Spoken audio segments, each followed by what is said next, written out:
ഒരെണ്ണം കഴിച്ചോ? അയ്യോ, എനിക്കിതൊന്നും ശീലല്ല. സാരില്ല, ഒരെണ്ണം കഴിച്ചോ. ശരിക്കും?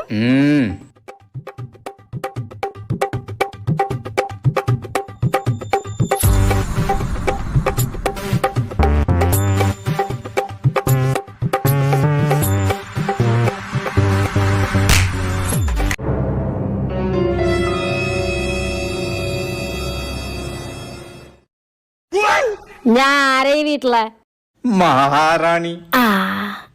അപ്പൊ ഡാൻസ് കളി പച്ചില്ലാതാ കളിക്കടാ. മാലിനിയുടെ തീരങ്ങൾ തഴുകി വരും പനിനീർക്കാറ്റേ, ആരോടും പറയരുതീ പ്രേമ